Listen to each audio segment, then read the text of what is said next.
Hello,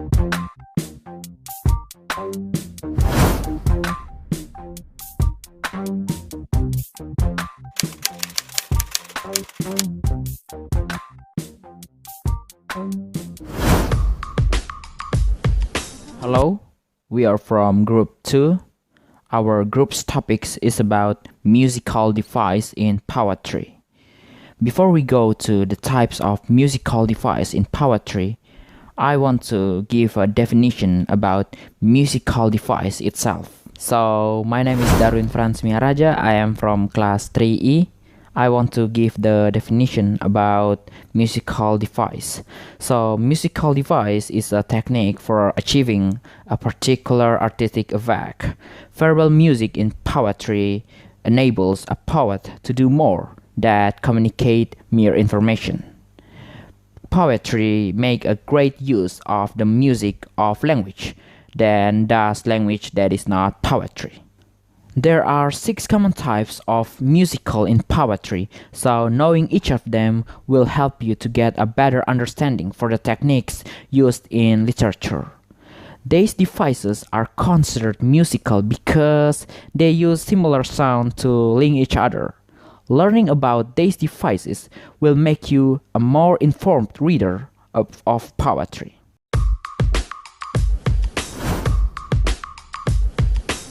Hello everyone, my name is Melinda Krisendiaweo from class A. Now I'm going to briefly explain about rhyme, which is a musical devices in poetry.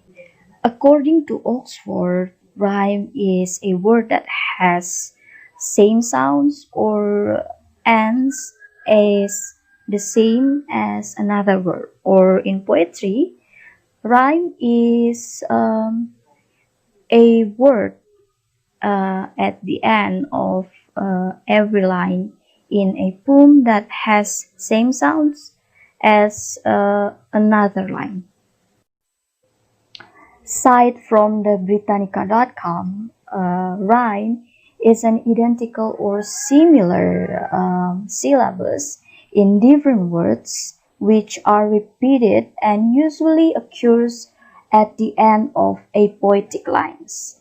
And mainly, the function is the sound rather than the spelling. In conclusion, rhyme as a musical device in poetry is the similar ending sound of syllables in every last words in each line of a poetry, and the purpose is making kind of sound sense to affect the way a reader grasping the meaning of a poetry. My name is Octavianus Francis Bandang, and I'm gonna tell about types of rhyme. There are 3 types of rhyme used. The first is end rhyme, in which the last words rhyme. The second is internal rhyme, with the words inside the line rhyming. And the last is approximate rhyme, in which the words don't match but sound similar. The first is end rhyme. End rhyme is defined as when a poem has lines ending with the words that sound the same. End rhyme is also called tail rhyme or terminal rhyme. It is one of many types of rhyme. 2 or more lines of the poem have to rhyme for it to be considered end rhyme, but they don't have to be consecutive lines. The first and the last line of the stanza or verse can rhyme, or even the first and the last line of the entire poem. The types of end rhyme. End rhymes can use different types of rhymes. I'll talk most as use perfect rhyme. The first is perfect rhyme. The words are an exact rhyme with the same ending consonant and vowel sounds. For example, fat and cat. The second is slant rhyme. The words aren't perfect rhymes, but they have the same final vowel sounds or the same final consonant sounds. For example, rains and sprain. The third is terminal rhyme. All the consonantly rhyming words are the same, like in times and times. And the fourth is terminal semi-rhyme. The words have a identical sounds except the one has an extra syllable at the end like with climb and timer. The second is internal rhyme. Internal rhyme is a poetic device that can be defined as material lines in which its middle words and its end words rhyme with one another. It is also called middle rhyme. Sun is come of the middle of lines. And types of internal rhyme. The first is same line. Rhyme in the same line comes when the words rhyme in a single line. For example, once you put a midnight dreary, while I pondered, weak and weary. The second is separate line. Rhyme in separate lines come when two or more words rhyme in the middle of the separate lines. For example, while I knew that nary napping, suddenly there came a chapping, as of someone gentle rapping at my chamber door. And the third is end of and middle of line. Rhyme of the words at the end of lines and words in the middle of the lines comes when the words at the end of lines rhyme with the words in the middle of the next lines. For example, eagerly I wish the morrow. Finally I had sought to borrow from my books surprise of sorrow, sorrow for the lost Renor. And the third, approximate rhyme. Because approximate rhyme uses similar sounds, it is also called near rhyme, short rhyme, off rhyme, partial rhyme, imperfect rhyme, and even half rhyme. It can be extremely useful to poets. Think about it. If a poet must stick to exact rhyme at all times, the choice of rhyme will be very limited. Lots of words rhyme with the happy, but there are only so many words. For instance, that rhyme exactly with a word such as. On the other hand, if a poet uses approximate rhyme, many other words can be made to fit into the poem. In addition, a poet may be able to create sound patterns, but avoid to sing sound the exact rhymes often produce. That can be helpful if a poet wants a more serious and solemn mood for his poem. And for example, all of evening softly, life is an azar hall. Father, I observe to heaven, you are punctual. I think that is all for me about the task of rhyme. Thank you. Hello everyone, my name is Jennifer Sabano. Now I would like to explain about the alliteration. Alliteration constitutes another musical device. It is percussive and use the consonant of the beginning of word to rhyme. The only thing that must sound similar are the first letter of each word. For example, stealing stones from the sea isn't an example of alliteration because of the S sounds at the beginning of each word. I'm Carlos Moloko. The material I want to present is about consonant. Consonant is similar to alliteration, but it involves the repetition of the consonant sound anywhere other than the beginning of the word. This creates a more subtle persuasive musical device for the rhythm. The following words are an example of consonant is walk up to the pub. The word up and pub both end in an up sound, making them qualify as consonant. I'm Francisco Solano Sholan, and now I'm gonna talk about assonance. So, what is assonance in musical devices in poetry?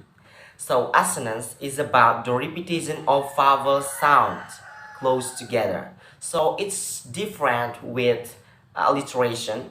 Alliteration is about consonant sounds. So, assonance is about vowel sound. Well, assonance occurs when the vowel sounds of a word are repeated without continuing to imitate the other sounds that follow them. So let's see about example of words like note, broken, and coached. So all have assonance since the O sound repeats. Well, sometimes people confuse to decide which is rhyme and which is assonance. So sometimes both of them are the same. So let's see about the difference both of them. The first is about rhyme. Rhyme is the repetition of accented vowel sound and the sound that follow them. And about assonance, simply the repetition of vowel sound. So it means that not followed by identical consonant sounds. So let's see about the example of assonance.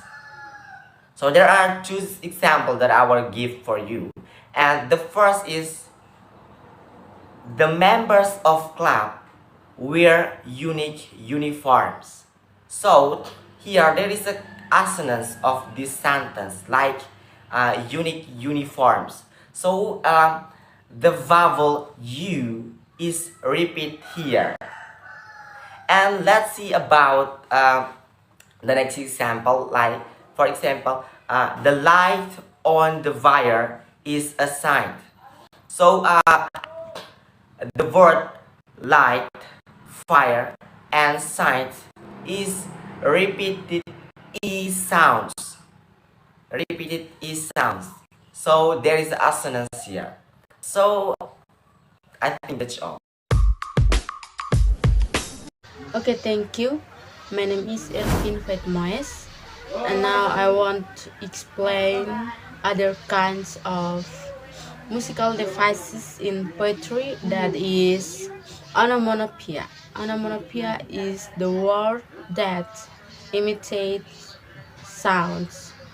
For example, buzz, hung, hiss, from. Thank you. So we comes to the last types of musical devices in poetry, that is refrain. But before that, I will introduce myself.